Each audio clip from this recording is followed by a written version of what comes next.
அண்ணா அது வந்து இன்னும் எத்தனை ப்ரெஸ் மீட் வச்சு எங்கெங்கெல்லாமா போய் சொன்னாலுமே அது அவருக்கு சொல்கிற நன்றி வந்து பத்தாது. அது வந்து ஒரு சின்ன ஸ்டீலருன்ற ஒரு டீசர் மாதிரி ஒரு ஸ்னீக் பைக் விட்டோம். அதை பார்த்துட்டு வந்து அவர் அவ்வளோ வேலையிலையும் கூட அதை பார்த்து புதுசாக வர்ற ஒரு நியூ கம்மருக்கு ஃபோன் பண்ணி விஷ் பண்ணார். ஸோ அவர் விஷ் பண்ணிட்டாரு அப்படின்றத வந்து நாங்கள் ட்விட்டரில் எல்லாத்தையும் ஷேர் பண்ணும்போது எங்கள் படத்துக்கு வந்து இவ்வளோ பெரிய அட்டென்ஷன் கிடச்சிருக்கு. அதுக்கு வந்து அவருக்கு தான் நன்றி சொல்லணும். இல்லைனா இன்றைக்கி பாருங்கள் 12 படங்கள் வந்ததில் இன்றைக்கி எங்கள் படங்கள் இன்றைக்கி கொஞ்சம் நல்லா தெரியுதுன்னா அதுக்கு வந்து அவர் வந்து ஒரு மிகப்பெரிய காரணம். அதனால் மீண்டும் ஒரு முறை தளபதினா நன்றி. தேங்க்யூ.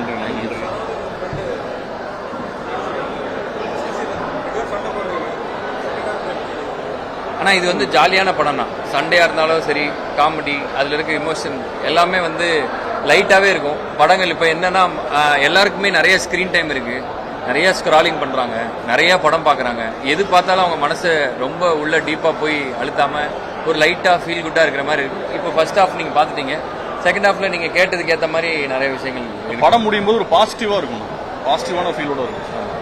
வந்த ரிவ்யூஸ் என்னன்னா சாரி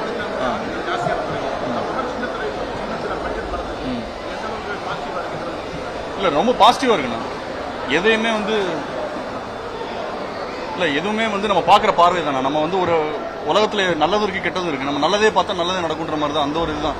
இது சோஷியல் மீடியான்றது ஒரு நெகட்டிவாக பார்க்க வேண்டிய அவசியம் இல்லை, ஒரு பாசிட்டிவாகவே பார்க்கலாம். ஏன்னா நம்ம போய் இறங்கி ப்ரொமோஷன் பண்ணோம் அப்படின்னா ஃபிசிக்கலாக எவ்வளவோ செலவு பண்ணோம். பட் சோஷியல் மீடியாவில் வந்து ஈஸியாக ஒரு நல்ல விஷயம் வந்து யாரோ ஒருத்தர் நல்ல ரிவ்யூ சொல்கிறாங்க, ஒரு ஃபேமிலி ஆடியன்ஸ் வந்து நான் சூப்பர்னு சொல்லும்போது அது ஈஸியாக சோஷியல் மீடியாவில் பரவுது. அது பாசிட்டிவாக தான் எங்களுக்கு இருக்குது.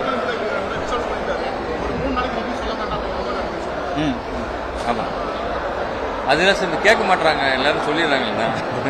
ஏன் இப்போ படத்தோட டேஸ்ட் வந்து இல்லை கண்டிப்பாண்ணா. என்னென்னா இப்போ மக்களுடைய பார்வையில் வந்து அது என்னன்னு தெரியறதுக்கு முன்னாடியே ஒரு ப்ரிஜுடைஸ்டு மென்டாலிட்டியோட ஒன்று போடும்போது என்ன ஆகும்னா டெஃபினட்டாக சின்ன படங்களுக்கு ரொம்ப அஃபெக்ட் பண்ணும். அவங்க டக்குன்னு வராமல் போயிடுவாங்க.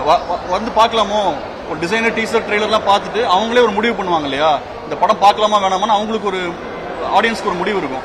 அவங்க புக் பண்ணலான்னு போகும்போது இப்படி ஏதாவது ஒரு ரிவ்யூ டக்குன்னு போடும்போது பயங்கரமாக இம்பாக்ட் பண்ணும். அது டெஃபினட்டாக சின்ன படங்களுக்கு பெரிய அளவில் அஃபெக்ட் பண்ண தான் செய்யும்.